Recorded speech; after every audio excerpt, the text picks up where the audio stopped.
नमस्कार फ्रेंड्स, मेरा नाम बबलू वर्मा, पेपर हैकर में आपका स्वागत है। तो फ्रेंड्स, आज मैं आपके लेके आया हूँ यहाँ पर यूपी बीएड। ठीक है, यूपी बीएड के आपके हो जाते हैं 15 प्रैक्टिस सेट और आपके 4 सॉल्व पेपर मिलेंगे। किसके?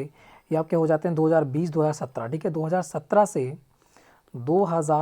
से 2020 तक जितने भी आपके बीएड के, ठीक है, बीएड के पेपर हुए हैं, यूपी बीएड के मैं यहाँ पर देने वाला हूँ। और साथ में क्या देने वाला हूँ, 15 प्रैक्टिस सेट यहाँ पर आपके लिए कराने वाला हूँ। ठीक है, इसको पूरा की पूरा सॉल्व कराने वाला हूँ। आज मैं आपको यहाँ पर कराने वाला हूँ 2019 का जो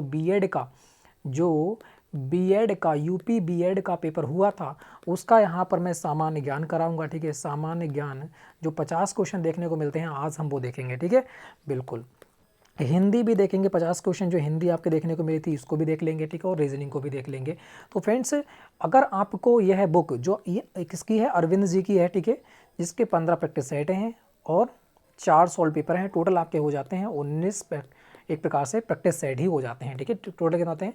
19 प्रैक्टिस सेट हो जाते हैं। अगर इसको आपको खरीदना है, ठीक है, तो वहाँ पे डिस्क्रिप्शन में लिंक दे रखा है, वहाँ से इस बुक को खरीद सकते हैं। ठीक है, वैसे अगर नहीं खरीदना है तो मैं आपको करा ही रहा हूँ। अगर खरीदना है, जल्दी इसे पढ़ना है, ठीक है, इस बुक को जल्दी पढ़ना है, तो भाई डिस्क्रिप्शन में लिंक दे रखा है, वहाँ से खरीद सकते हैं। ओनली 25 रुपये में दी जा रही है यहाँ पर। ठीक है, ओनली 25 रुपये में आपको यहाँ पर दी जा रही है। और एक महत्वपूर्ण सूचना और बता दूँ, अगर इस बुक को खरीदना है, ठीक है, तो हमारे यहाँ तो सिर्फ ओनली 25 रुपये में दी जा रही है, मगर आप इसे बुक स्टोर से खरीदोगे तो 222 रुपये भाई इस पर रेट है। सीधी बात, ठीक है, 222 रुपये इस पर रेट है। 20% डिस्काउंट निकाल लेना, तो कम से कम ये आपको पड़ेगा, कितने का पड़ेगा? 20% निकालोगे तो कम से कम भाई 200 रुपये का, 180-190 रुपये का आपको ये बुक पड़ने वाली है। मगर यहाँ से ओनली आपके 25 रुपये यहाँ पर दी जा रही है। ठीक है, क्योंकि हम क्या है, जिस साइट पे डालते हैं उसका खर्चा इतना हो जाता है, बस उतना ही आपसे पैसा लिया जा रहा है। ठीक है, एक प्रकार से आपके लिए फ्री ही दी जा रही है। पूरी की पूरी बुक PDF डिस्क्रिप्शन में लिंक दे रखा है, वहाँ पे आके आराम से इसे परचेस कर सकते हैं, इसे खरीद सकते हैं। ठीक है, इस बुक के लिए अरविंद की बुक है 300 पेज की है। ठीक है, आगे बढ़ते हैं, अब यहाँ पर देखते हैं। ठीक है, और भी जो बुकें हैं ये सारी की सारी मैंने मंगा ली हैं, ये सारी की सारी बुकें मेरे पास हैं। ठीक है, ये सारी की सारी बुकें मेरे पास हैं। अगर कमेंट बॉक्स में लिखोगे भी, इनकी भी PDF डाल दीजिएगा, तो इनकी भी आपके लिए मिल जाएगी। ठीक है, अब स्टार्ट करते हैं। आज का जो हमारा हो जाएगा सॉल्व पेपर, ठीक है, वो हो जाता है तुम्हारा बीएड विज्ञान वर्ग प्रवेश परीक्षा 2019 का सॉल्व पेपर यहाँ पर आपको कराने वाला हूँ। ठीक है, सामान्य ज्ञान का हो जाता है खंड आ। आज हम खंड आ को देखेंगे। ठीक है, उसके बाद शाम के लिए आपके वीडियो मिल जाएगी खंड वा की, जो हिंदी की हो जाती है। तो फटाफट इस क्वेश्चन को स्टार्ट करते हैं फटाफट। ठीक है, सामान्य ज्ञान यहाँ से देख सकते हो, खंड आ में दे रखा है आपका सामान्य ज्ञान। इससे 50 क्वेश्चन देखने को मिलते हैं। अब 50 क्वेश्चनों को ही फटाफट हम देख लेते हैं। ठीक है, देखो बात करें क्वेश्चन नंबर 1 की। क्वेश्चन नंबर 1 के कारण इसको देखो, पश्चिमी घाट के उत्तरी भाग को किस नाम से जाना जाता है, ये आपसे पूछ रखा है। तो इसका सभी लोग आंसर दीजिएगा। पश्चिमी घाट के उत्तरी भाग को, ध्यान रखना, भारत का नक्शा कैसा है ये तो आपको पता ही होगी। ठीक है, भारत इस प्रकार से है, भारत किस प्रकार से है, भारत है इस प्रकार से। ठीक है, यहाँ पे थोड़ा सा है, फिर यहाँ पर है, ये इस प्रकार से, ये आपका हो जाता है भारत का नक्शा एक प्रकार से। फिर कह रहा है पश्चिमी घाट के उत्तरी भाग को किस नाम से जाना जाता है। पश्चिमी घाट, पहली बात, पश्चिमी घाट के उत्तरी भाग को, जो यहाँ से कहाँ तक, यहाँ तक पड़ता है, ठीक, गोवा तक, यहाँ से यहाँ तक, गोवा यहाँ पर है। ठीक है, यहाँ पर केरल वगैरह पड़ जाता है, तमिलनाडु। तो यहाँ पर क्या है, यहाँ से यहाँ तक जो पश्चिमी घाट के, यहाँ पे कह रहा है पश्चिमी घाट के उत्तरी भाग को किस नाम से जाना जाता है। तो इसे किस नाम से जाना जाता है, इस घाट को, यह आपसे पूछ रखा है। तो यहाँ पर कौन सा बिल्कुल राइट आंसर आपका हो जाएगा, सभी लोगों को यहाँ पर आंसर देना है। ठीक है, तो इसे हम क्या कहते हैं, जो हमारा महाराष्ट्र से लेकर कहाँ तक, गोवा तक, महाराष्ट्र से लेकर गोवा तक जो घाट है, समुद्र का किनारे का जो घाट है, उसे हम क्या कहते हैं, कोंकण तट कहते हैं। क्या कहते हैं, कोंकण तट कहते हैं। तो जिन लोगों का आंसर ऑप्शन नंबर सी आ रहा है, बिल्कुल राइट आंसर आ रहा है। ठीक है, और एक बात बताएं, और जो कोरोमंडल तट है वो कहाँ से कहाँ तक है, ये तमिलनाडु, ये कोरोमंडल जो तट पड़ता है वो यहाँ से लेकर यहाँ तक पड़ता है। ये क्या है, कोरोमंडल तट, ध्यान रखना। यहाँ इस साइड का जो होता है, ये तो आपका हो गया कोंकण तट। ठीक है, अब इस साइड की बात कर रहे हैं, तो ये जो तट होता है वो आपका होता है कोरोमंडल तट। सारे याद रख लो, इंपॉर्टेंट है, पूछेगा। ठीक है, कोरोमंडल तट किसे कहते हैं, ये आपके तमिलनाडु, आंध्र प्रदेश, पुदुचेरी की सीमा से लगा हुआ है। ठीक है, इसे क्या कहते हैं, कोरोमंडल तट कहते हैं। अब एक क्वेश्चन यहाँ पर मालाबार तट भी दे रखा है, सबको देख लो, क्वेश्चन बनेगा यहाँ से, ठीक है। अब मालाबार तट कहाँ पर है इसको देख लेते हैं। दो तो आपको पता चल ही गए, ठीक है, कोरोमंडल तट कौन सा हो जाता है और कौन सा कोंकण तट किस सेट में हो जाता है आपका। अब बच जाता है इनको याद कैसे करें, इनको याद कैसे करें, सीधी बात तो ये रही। हमने कोंकण तट देखा, कोंकण तट कहाँ से है, ये है मुंबई से लेकर कहाँ से, महाराष्ट्र से गोवा। तो मुंबई माँ और माँ दो बार छुपा हुआ है, इसमें भी का और का दो बार छुपा हुआ है। तो इस प्रकार से मुंबई से गोवा तक आप याद कर सकते हो, का से का छुपा हुआ है, का दो बार आया है, यहाँ पर माँ दो बार आया है। महाराष्ट्र मुंबई है ना, एक ही सीमा पे है, तो इस प्रकार से इसे याद कर सकते हैं। अब कोरोमंडल तट कहाँ पे है, ये पूरब में है ना, इस साइड में, यहाँ पर है कोरोमंडल तट। क्या है, कोरोमंडल तट है यहाँ से ये, ठीक है भी। अब यहाँ पे क्या है, तमिलनाडु, आंध्र प्रदेश, पुदुचेरी, यहाँ से मिली हुई है इसकी सीमा। कोरोमंडल तट यहाँ पर था। अब इसे याद कैसे करें, देखो यहाँ पर आंध्र प्रदेश की बात हुई, आंध्र प्रदेश, अंधा जो होगा मतलब आंध्र प्रदेश, ठीक है, कह सकते हैं आंध्र प्रदेश मतलब आंध्र प्रदेश। अब आंध्र प्रदेश है, वो तो देख नहीं सकता कि ये बहुत ही कोमल है, कोरा है, मतलब कोरा कैसे कहते हैं, साफ इंसान है ना, ये साफ है या फिर काला है, ये परचेज नहीं कर सकते ना, कि किस प्रकार देख नहीं सकते ना इसे। तो इस प्रकार से हमारा आंध्र प्रदेश जो है उसे क्या हो जाएगा, कोरोमंडल तट, वह देख नहीं सकता। अब रह गया मालाबार तट। मालाबार तट कहाँ पे है, ये भी आपको याद होना चाहिए। जो मालाबार तट पड़ता है यह आपके पड़ जाता है कहाँ पर, इसको देखना है, ठीक है, बिल्कुल। मालाबार तट ये आपका पड़ता है यहाँ पर, ये जो है ये वाला तट, ठीक है, ये वाला तट रह गया नीचे वाला, जो आपका पड़ जाता है कन्याकुमारी से लेकर केरल तक। कन्याकुमारी से लेकर, बिल्कुल नीचे क्या है, कन्याकुमारी है, कन्याकुमारी से लेकर केरल तक जो पड़ जाता है वो हमारा हो जाता है मालाबार तट, ठीक है। अब कैसे याद करें, यहाँ पर क्या है, कन्याकुमारी, कन्याकुमारी हो जाती है। अब क्या है, कन्या है और कुमारी है, उसे क्या दिया जाएगा भाई, माल दिया जाएगा, है ना, पैसा दिया जाएगा, सोना चांदी दिया जाएगा, है ना। तो क्या करेंगे, कन्याकुमारी जो होती है उसके क्या मिलता है, पैसा मिलता है। तो मालाबार तट क्या हो जाएगा, ये कन्याकुमारी से लेकर केरल तक हो गया। अब बचा उत्तरी सरकार तट। उत्तरी सरकार तट कहाँ पे है, ये भी आपको याद होना चाहिए। ये आंध्र प्रदेश के तटीय इलाके के सरकारी तट को कहते हैं, एक प्रकार से हम कहा जाता है, ठीक है, सरकार तट कहा जाता है। ये कहाँ पड़ता है, ये आंध्र प्रदेश में पड़ता है, यहाँ पर ही है, ठीक है। आंध्र प्रदेश जो है यहाँ पर, आंध्र प्रदेश में क्या है, ये सरकारी, ये उत्तरी सरकार तट है, आंध्र प्रदेश में ही स्थित है, ठीक है, बिल्कुल। अब ये सारे के सारे इलाके हो जाए आंध्र प्रदेश के इलाके हैं किनारे के, उससे हम क्या कहते हैं, उत्तरी सरकार तट कटे। अब हमने तीनों को देख लिया, ठीक है, चारों को देख लिया, क्योंकि यहीं से क्वेश्चन पूछेगा, एग्जाम में पूछेगा तब, ठीक है, यहीं से पूछेगा कोरोमंडल तट। देखो अब सभी याद हो गए हमें, एक बार नक्शा और बनाते हैं जो कि आपके लिए क्या है, माइंड में बिल्कुल फिक्स हो जाए, ठीक है। अब इस प्रकार से मैंने बना दिया, एक प्रकार से इसी बना दे रहा हूँ, ठीक है। ये हमारा क्या हो गया, मुंबई से कहाँ से, मुंबई से गोवा तक, है ना, मुंबई से डबल बार मार रहा है तो क्या हो जाएगा, कोंकण तट, ठीक है, बिल्कुल। उसके बाद ये बचा, ये साइड में जाओगे तो यहाँ क्या है हमारा, कोरोमंडल तट, मतलब कोरा, है ना, अंधा है, अंधा कोरे बंदे को कैसे देख सकता है। तो आंध्र प्रदेश से तमिलनाडु तो क्या हो जाएगा तुम्हारा, कोरोमंडल तट हो जाएगा। मालाबार तट मतलब माला माल होगा तो क्या होगी, कन्या। अब कन्याकुमारी से केरल क्या हो जाएगा, मालाबार तट। उत्तरी सरकार तट, उत्तरी सरकार तट आ गया, सरकार आ गया, हमने देखा ही नहीं, है ना, तो अंधा हो गया। तो आंध्र प्रदेश मतलब तो अंधा हो गया था, तू क्या देखेगा, है ना, उत्तरी सरकार आ गया, मैंने देखा ही नहीं, है ना। तो यहाँ क्या हो जाएगा तुम्हारा, आंध्र प्रदेश में हो जाएगा उत्तरी सरकार तट। चारों के चारों याद हो गए, बिल्कुल नहीं भूलोगे, ठीक है। आगे बढ़ते हैं, एक बार याद करा दूंगा, दूसरी याद बिल्कुल नहीं भूलोगे, डायरेक्ट एग्जाम में जाके आप सॉल्व करके आओगे, धुआं उठा के आओगे। फिर कह रहे हैं वह प्रोग्राम जो किसी व्यक्ति द्वारा पढ़ा जा सके उसे क्या कहते हैं, वह प्रोग्राम जो किसी व्यक्ति द्वारा पढ़ा जा सके उसे हम क्या कहते हैं, ये आपको याद होना चाहिए, बिल्कुल। अगर समझने योग्य होगा तो वो क्या हो जाएगा, प्रोग्राम कोड। समझने योग्य ओनली, कहते हैं प्रोग्राम चल रहा है, समझो इसे, है ना, तो क्या हो जाएगा, अगर समझने की बात करता, अगर वह समझने की, ध्यान रखना, अगर वह समझने की बात करता तो हमारा कौन सा हो जाता, प्रोग्राम कोड हो जाता, ठीक है। यहाँ पर दे रखा है व्यक्ति द्वारा पढ़ा जा सके तो कौन सा हो जाएगा, तो आपका हो जाता है ह्यूमन कोड। तो जिन लोगों का आंसर ऑप्शन नंबर बी आ रहा है बहुत ही धुआं उठा रखा है। फिर हो जाता है तुम्हारा सोर्स कोड और सिस्टम कोड। सिस्टम कोड किसे कहते हैं, सिस्टम कोड कह सकते हैं जैसे कि आपका जो पिन कोड वगैरह होते हैं 1 2 3 4 ये कोड डालते हैं, ये क्या होते हैं, सिस्टम कोड होते हैं। सोर्स कोड क्या होते हैं, ये बात करें, ये पढ़ने के लायक बनाते हैं, ठीक है, किसी चीज़ को पढ़ने के लायक बनाते हैं, उन्हें हम क्या कहते हैं, सोर्स कोड कहते हैं। अब चारों के बारे में जानकारी हमने ले ली क्योंकि यहाँ से क्वेश्चन बन सकता है, ठीक है। क्योंकि यह प्रीवियस ईयर क्वेश्चन है, ठीक है। प्रोग्रामर कोड क्या हो जाता है, समझने योग्य हो जाता है। ह्यूमन कोड क्या हो जाएगा, व्यक्ति द्वारा पढ़ा जा सके, ये ह्यूमन कोड होता है। सिस्टम कोड क्या होता है, जैसे हमारा पिन कोड नंबर जो हो गया वो क्या हो जाएगा, तुम्हारा सिस्टम कोड हो जाता है। और सोर्स कोड की बात करते हैं, ये आपका क्या हो जाता है, जो सोर्स कोड है वो पढ़ने लायक बनाता है, ठीक है, ये सोर्स कोड होता है। अब ये सारे के सारे में देख लिए, इन्हें याद कर लेना, ठीक है। आगे बढ़ते हैं, नेक्स्ट क्वेश्चन की बात करते हैं। क्वेश्चन नंबर 3 को देखिएगा, समाचार पत्र केसरी का संपादन किसने किया था, ये आपको बताना है। एक समाचार पत्र से क्वेश्चन पूछेगा, इंपॉर्टेंट है, क्योंकि हिंदी जहां दिया जाएगी वहां पर भाई समाचार पत्र पूछता ही पूछता है, ठीक है। तो भाई इसको देखना है, यहाँ पर कौन सा बिल्कुल राइट आंसर आपका रहने वाला है। समाचार पत्र केसरी का संपादन किसने किया था, ये आपको यहाँ पर बताना है। तो यहाँ पर कौन सा आंसर बिल्कुल राइट आंसर आपका रहने वाला है, सभी लोग यहाँ पर आंसर देते हुए, ठीक है। बिल्कुल समाचार पत्र किसकी बात कर रहा है, केसरी की यहाँ पर बात कर रहा है। किसकी बात कर रहा है, ध्यान से देखो, केसरी की बात कर रहा है। ये मराठी भाषा में लिखा हुआ एक समाचार पत्र है। इसकी अगर इसने पूछ रखा है तो पूछ सकता है भाई ये केसरी समाचार पत्र है वो किस भाषा में लिखा हुआ है, तो इसको याद रखना है, किस में, मराठी भाषा में लिखा हुआ ये समाचार पत्र है, ठीक है। मराठी भाषा में लिखा हुआ एक समाचार पत्र है। किसके द्वारा लिखा गया है, तो ये जी.बी. तिलक के द्वारा लिखा गया है। जिन लोगों का आंसर ऑप्शन नंबर बी आ रहा है बिल्कुल राइट आंसर हो रहा है सभी का आंसर, ठीक है। बात करते हैं नेक्स्ट क्वेश्चन की ओर। नेक्स्ट क्वेश्चन का यहाँ पर आंसर दीजिएगा।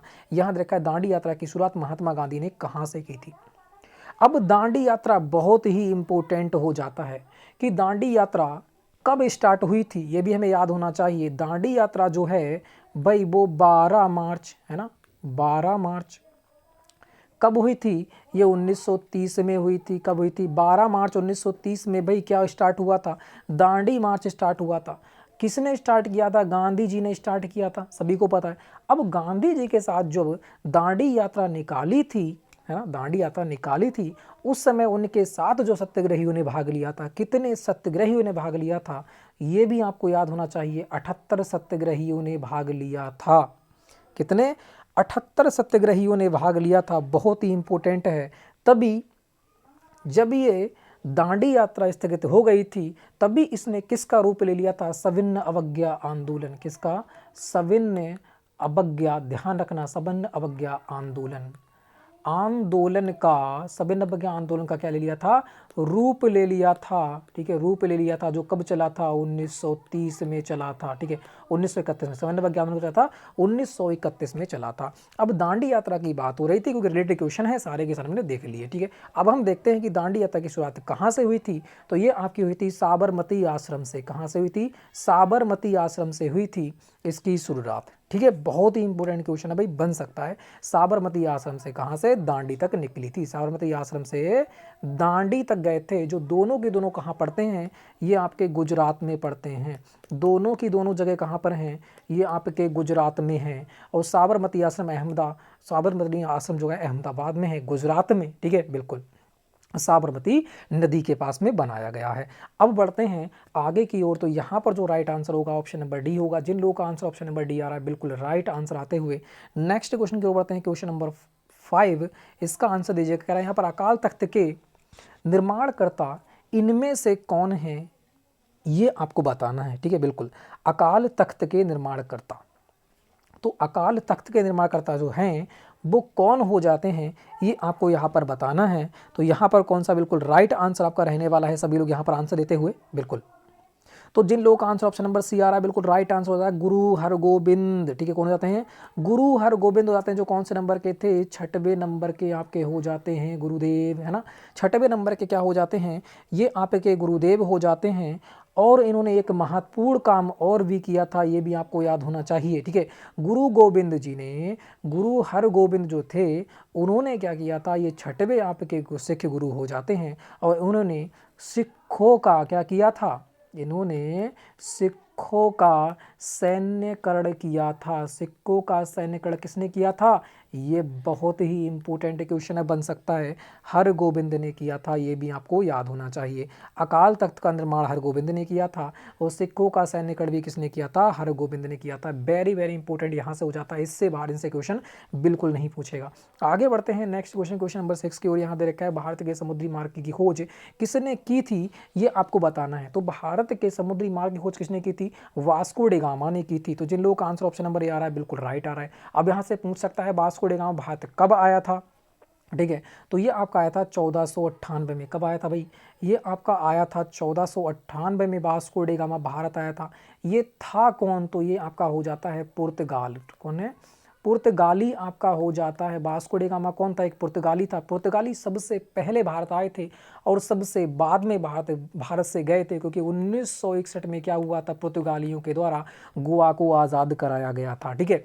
तो ये आपको याद होना चाहिए कि भारत के समुद्री मार्ग की खोज किसने की थी? 1498 में वास्को डे गामा ने की थी। वास्को डे गामा कौन था? एक पुर्तगाली था। भारत में सबसे पहले पुर्तगाली आए थे और सबसे बाद में ही पुर्तगाली ही गए थे छोड़कर भारत के लिए 1961 में गोवा को आज़ाद करके। ठीक है भी। तो यहाँ से इतने क्वेश्चन बन सकते हैं। अब एक क्वेश्चन यहाँ से बना है तो एक क्वेश्चन और बन सकता है कि अमेरिका की खोज किसने की थी? ठीक है। किसकी? अमेरिका की खोज किसने की थी और कब की थी? अमेरिका की खोज हुई थी 1492 में। कब हुई थी? 1492 में अमेरिका की खोज हुई थी। और किसने की थी? ये आपके हो जाते हैं कोलंबस जी। कौन हो जाते हैं? कोलंबस हो जाते हैं। Very important question. यह क्वेश्चन बना है तो भाई यह क्वेश्चन भी बन सकता है, याद कर लेना सारा की सारा। आगे बढ़ते हैं नेक्स्ट क्वेश्चन, क्वेश्चन नंबर 7 कह रहा है भारत में पहली अंग्रेजी व्यावसायिक कंपनी कहाँ खोली गई थी? भारत में अंग्रेजी पहली, यहाँ कह रहा है पहली अंग्रेजी व्यावसायिक कंपनी कहाँ खोली गई थी? देखो यहाँ पर कह रहा है पहली अंग्रेजी व्यावसायिक कंपनी, तो ये आपके खोली गई थी कहाँ पर? सूरत में। कहाँ पर? सूरत में खोली गई थी। अब यहाँ से क्वेश्चन बन सकता है सूरत में जो फैक्ट्री खोली गई थी वह कब खोली गई थी? तो ईस्ट इंडिया कंपनी की स्थापना कब हुई थी? 1600 ईस्वी में ईस्ट इंडिया कंपनी की स्थापना हुई थी। ईस्ट इंडिया कंपनी की स्थापना के बाद 8 वर्ष के बाद, कितने? 8 वर्ष के बाद 1608 में सूरत में इन्होंने फैक्ट्री लगाई थी। क्या लगाई थी? सूरत में एक व्यवसायिक कंपनी लगाई थी। तो यहाँ से क्वेश्चन बन सकता है और बना भी है, वेरी इंपॉर्टेंट हो जाता है। कब बनाई थी? ये आपके हो जाती है 1608 में। वेरी इंपॉर्टेंट है, इसे याद कर लेना। यहाँ जो कंपनी थी उसे और भी कंपनी के नाम से जाना जाता है। इसे जॉन कंपनी भी कहा जाता है। कौन? जॉन कंपनी भी कहा जाता है। ये भी आपको क्या होना चाहिए भाई? याद होना चाहिए। ठीक है, बिल्कुल। और एक क्वेश्चन और बनता है कि बंगाल में, अगर वह पूछ लेता है कि बंगाल में अंग्रेजों ने पहली फैक्ट्री कहाँ लगाई थी? जो बंगाल है, ठीक है, ध्यान होगा आपको, जो बंगाल है वहाँ पर अंग्रेजों ने पहली फैक्ट्री कहाँ लगाई थी? ये आपको याद होना चाहिए, क्योंकि वेरी इंपॉर्टेंट क्वेश्चन यहाँ से बन सकता है। तो वह आपका हो जाता है हुगली में। कहाँ पर? हुगली में इन्होंने बंगाल में पहली फैक्ट्री लगाई थी। दो क्वेश्चन पूछता है, क्योंकि दो क्वेश्चन वेरी इंपॉर्टेंट आते हैं कि अंग्रेजों ने बंगाल में पहली फैक्ट्री कहाँ लगाई थी? हुगली में लगाई थी। और बात करें भारत में कहाँ लगाई थी, तो वो लगाई थी सूरत में। दो क्वेश्चन यहाँ से बनते हैं, दोनों बता दिए हैं याद कर लेने के लिए। ठीक है भाई, आगे बढ़ते हैं नेक्स्ट क्वेश्चन, क्वेश्चन नंबर 8 की ओर। क्वेश्चन नंबर 8 को देखो, बेगम हजरत महल 1857 की क्रांति में किस स्थान से संबंधित रही हैं, ये आपको बताना है। तो ये तो सभी को पता है कि कहाँ से रही हैं, लखनऊ से रही हैं। तो जिन लोगों का आंसर ऑप्शन नंबर ए आ रहा है, बिल्कुल राइट आंसर हो रहा है। ठीक है, बेगम हजरत महल 1857 की क्रांति, अब पूछ सकता है 1857 की क्रांति कब स्टार्ट हुई थी, कहाँ से स्टार्ट हुई थी? तो ये आपकी हुई थी 10 मई। कब स्टार्ट हुई थी? 10 मई 1857 में इसकी शुरुआत की हुई थी। ठीक है, शुरुआत हुई थी। कहाँ से हुई थी? तो वह आपके हो जाती है मेरठ से। कहाँ से स्टार्ट हुई थी? वह आपके हो जाती है मेरठ से।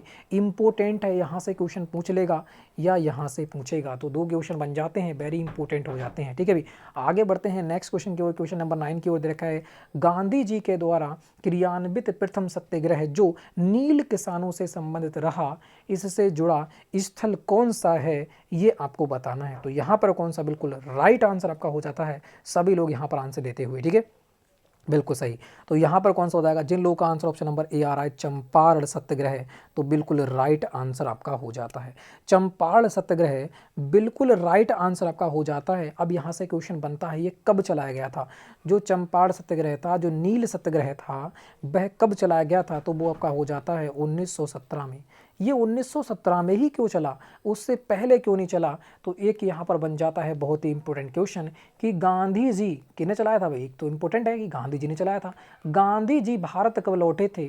तो 9 जनवरी। ठीक है, 9 जनवरी 1915 में गांधी जी भारत लौटे थे। ठीक है, 9 जनवरी 1915 में गांधी जी भारत लौटे थे। उसके बाद 2 साल के बाद, ओनली 2 वर्ष के बाद यहाँ से जब वहाँ से अफ्रीका से भारत आए थे 9 जनवरी 1915 में, 2 वर्ष के बाद उन्होंने एक सत्याग्रह चलाया था। पहला सत्याग्रह था इनका चंपारण सत्याग्रह। कौन सा? चंपारण सत्याग्रह था पहला सत्याग्रह, ये भी आपको याद होना चाहिए, ठीक है। पहला सत्याग्रह हो जाता है, पहला आंदोलन हो जाता है, जिसे हम पहला सत्याग्रह भी कह सकते हैं। चंपारण सत्याग्रह 2 वर्ष के बाद चलाया था अफ्रीका से आने के बाद 1917 में। तो यहाँ से क्वेश्चन बन जाता है, वेरी इंपॉर्टेंट हो जाता है, इसे याद कर लेना। और ये किसने चलवाया था, ये भी बहुत ही इंपॉर्टेंट है कि इन्होंने जो चंपारण सत्याग्रह चलाया था किसके कहने चलाया था, तो महात्मा गांधी को, महात्मा गांधी ने, ठीक है, महात्मा गांधी जो थे उनके लिए राजकुमार शुक्ला ने महात्मा गांधी को चंपारण बुलाया था। उन्होंने उनके बारे में पूरा डिटेल में समझाया था कि ऐसी ऐसी बात है, ठीक है। और यहाँ पर क्या है, तिनकटिया प्रथा के अनुसार यहाँ पर टैक्स लगाया जा रहा है, ठीक है। तिनकटिया प्रथा अंग्रेजों के द्वारा चलाई गई थी, वहाँ पर टैक्स की बद्दी कर दी गई, किसानों के लिए कुछ बच नहीं रहा था, तो वहाँ पर क्या चलाया गया, चंपारण सत्याग्रह चलाया गया। पहला सत्याग्रह था, बहुत ही इंपॉर्टेंट क्वेश्चन हो जाता है। आगे बढ़ते हैं कि गीत गोविंद किसकी कृति है, तो ये किसकी हो जाती है, जयदेव की हो जाती है। ये तो सभी को पता ही होगी। जिन लोग का आंसर ऑप्शन नंबर ए आ रहा है बिल्कुल राइट आंसर। आगे देखते हैं, शिवाजी का राज्याभिषेक कब हुआ था, वेरी इंपॉर्टेंट क्वेश्चन। इस क्वेश्चन को देखिएगा, इतनी बार रिपीट हुआ है, कह नहीं सकता, ठीक है। इतनी बार रिपीट हुआ है, मैं कह नहीं सकता, बता नहीं सकता आपको, तो कह रखा है, ठीक है, बिल्कुल देखा है कि शिवाजी का राज्याभिषेक कब हुआ था। पहली बात ये कब हुआ था, ये हो जाता है तुम्हारा 1674 में। कब हुआ था, 1674 में राज्याभिषेक हुआ था। कहाँ हुआ था, रायगढ़ के किले में हुआ था। कहाँ हुआ था, रायगढ़ के किले में हुआ था। वेरी इंपॉर्टेंट क्वेश्चन यहाँ से बन जाता है भाई, है ना। कहाँ हुआ था, रायगढ़ के किले में हुआ था। बहुत ही इंपॉर्टेंट है, इसे याद कर लेना, ठीक है। और ये किसके द्वारा कराया गया था, किसके द्वारा कराया गया था, मतलब किस पंडित ने इनके लिए करा था, तो हो जाते हैं तुम्हारे गंगा भट्ट के द्वारा। किसे, गंगा भट्ट के द्वारा हो जाता है, गंगा भट्ट। इनका जो राज्याभिषेक किया था किस पंडित ने किया था, ये क्वेश्चन बना था, ठीक है। किस पंडित ने किया था, तो वो आपके हो जाते हैं गंगा भट्ट ने किया था। कहाँ किया था, रायगढ़ के किले में किया था। कब किया था, 1674 में किया था। क्वेश्चन यहीं से पूछेगा तो तब, ठीक है। सब डिटेल बता दिया, ऐसे याद कर लेना, ठीक है। आगे बढ़ते हैं, नेक्स्ट क्वेश्चन की ओर बढ़ते हैं। नेक्स्ट क्वेश्चन का आंसर दीजिएगा, कह रहा है हमारे सौरमंडल का कौन सा ग्रह आकार में पृथ्वी के समान है, तो वह कौन सा हो जाता है। सबसे क्या है, गर्म ग्रह भी कहते हैं उसे, सबसे गर्म ग्रह कहते हैं, पृथ्वी की बहन कहते हैं, ठीक है। बहुत सारे क्वेश्चन यहाँ से बनते हैं। तो सबसे चमकीला ग्रह भी इसे कहा जाता है। तो सबसे हमारे सौरमंडल का कौन सा ग्रह है जो आकार में क्या है, पृथ्वी के समान है, तो वह आपका हो जाता है शुक्र। जिन लोगों का आंसर ऑप्शन नंबर सी आ रहा है बिल्कुल राइट हो जाता है। इसे पृथ्वी की बहन भी कहा जाता है। अगले बढ़ते हैं, कह रहे टुंड्रा है। टुंड्रा क्या है, ये आपको बताना है। टुंड्रा है क्या, ये आपको बताना है। तो टुंड्रा है क्या, पहली बात ये भी जानकारी होना चाहिए, ठीक है, बिल्कुल। तो जो पृथ्वी के जो ध्रुव होते हैं, पृथ्वी के जो ध्रुव होते हैं, ये होते हैं हमारे ध्रुव। पृथ्वी के ध्रुव के आसपास का जो स्थान होता है उसे हम क्या कहते हैं, टुंड्रा प्रदेश कहा जाता है, ठीक है। उसे हम क्या कहते हैं, टुंड्रा प्रदेश कहते हैं। और यहाँ पर क्या होती है, सबसे ज़्यादा ठंड पड़ती है।